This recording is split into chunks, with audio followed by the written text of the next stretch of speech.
قولي لي، شحال من مرة وقفتي قدام المراية وما عجبكش شكلك؟ شحال من مرة شفتي بنت في مواقع التواصل الاجتماعي وقلتي يا ريت نكون كيفها؟ شحال من مرة حبيتي تعبري على رايك وسكتي؟ وشحال من مرة حبيتي تجربي حاجة جديدة وتراجعتي؟ وكل مرة كنتي تقولي لنفسك المشكل فيا انا اللي ما عنديش ثقة في نفسي. بصح الا كنتي تظني باللي راكي تعاني من ضعف الثقة بالنفس، يمكن المشكلة ما كانتش فيك، يمكن غير صدقتي 3 أكاذيب وتعاودوا عليك سنين طويلة حتى وليتي تشوفي روحك ما عندكش ثقة في نفسك. واليوم راح نهضروا عليهم، لأنه أحيانا أكبر حاجة تسرق منا الثقة تاعنا في رواحنا مش الفشل ولا الأخطاء، لكن الأفكار الخاطئة اللي صدقناها على رواحنا. الثقة بالنفس ما تتولدش ناقصة، حتى هذيك الطفلة الصغيرة كي تولد ما تعرفش تقارن روحها مع حتى واحد، تضحك بصوت عالي، تهدر بلا خوف، تجرب، تغلط، تعاود وتبقى فرحانة بروحها. بصح مع الوقت بدينا نكبروا، بدينا نسمعوا كلمات ونعيشوا مواقف ونتأثروا بنظرة الناس، وشوية بشوية صدقنا أفكار مش صحيحة، أفكار سرقت منا الثقة تاعنا. واليوم خليني نشارك معاك أكثر 3 أكاذيب ممكن تكوني صدقتيهم على نفسك من غير ما تحسي. الكذبة الأولى، لازم نكون كاملة باش نستحق الثقة.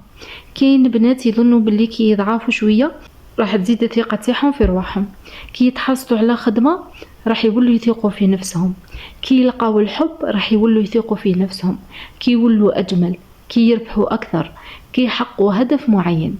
يعني كل مرة ثقة راهي تتأجل لوقت واحد آخر.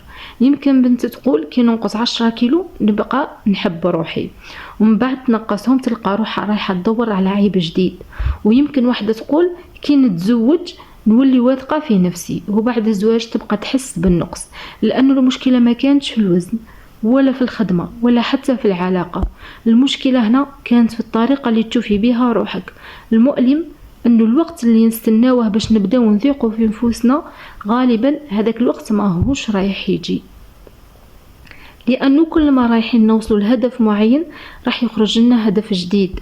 والثقة الحقيقية ما تجيش من الكمال، تجيكي تقبلي روحك وانتي ما زلتي تتعلمي، وانتي ما زلتي تغلطي، وانتي ما زلتي في الطريق. الكذبة الثانية، الناس كامل يراقبوني ويحكموا عليا. خليني نسقسيك سؤال، شحال من مرة شفتي بنت غلطت في كلمة؟ غالبا نسيتي الموقف بعد دقائق. شحال من مرة شفتي وحدة لابسة حاجة ما عجباتكش؟ أكيد ما بقيتيش تفكري فيها أسبوع كامل. علاش نتصوروا باللي الناس راهم قاعدين يراقبوا فينا طول الوقت، والحقيقة أنه أغلب هذو الناس راهم عايشين حياتهم كيما حنايا، وحنايا دائما نديروا باللي الناس راهم مازالوا حاطين معنا ومازالوا يخموا فينا. بصح للاسف احلام كبيره بزاف ماتت بسبب هذا الخوف من راي الناس. بنت ما بداتش مشروعها لانها خافت من التعليقات، بنت ما بدلتش حياتها لانها خافت من كلام الناس، بنت ما عبرتش على رايها لانها خافت يرفضوها. وفي الاخر الناس كامل كملوا حياتهم وهي بقات واقفه في نفس البلاصه. الكذبه الثالثه، قيمتي تتحدد بالطريقة اللي يعاملوني بها الناس، وهذه يمكن أخطر كذبة فيهم كامل.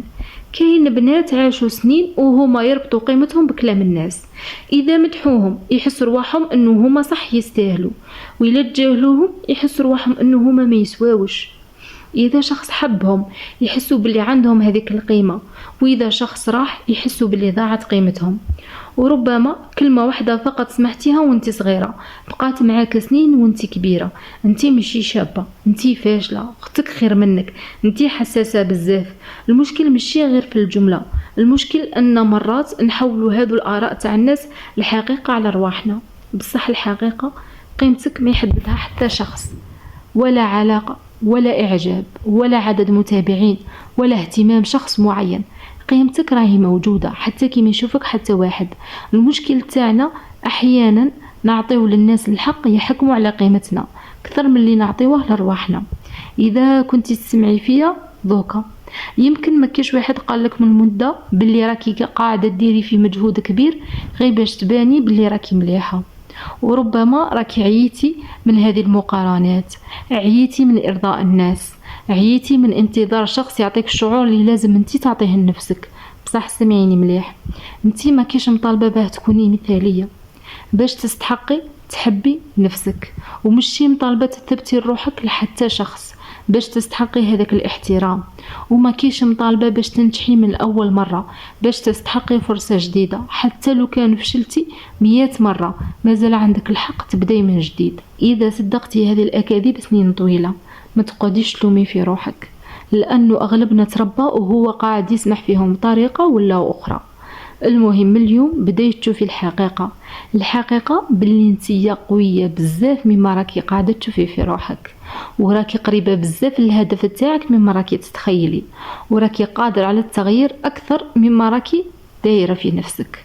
غير توقفي تشوفي روحك بعين الناس وبداي تشوفي روحك بعينك انتي، لأنه انتي تستحقي تثيقي في روحك حتى قبل ما أي شخص آخر يثيق فيك. وإذا وصلتي لهنا كتبي لي في التعليقات من اليوم نختار نشوف روحي بعيني أنا، وما تنسيش الاشتراك في قناة أنتي أولا، لأنه رحلتنا مع بعض ماشي باش نكونوا مثاليات بل باش نرجعوا لأنفسنا من جديد.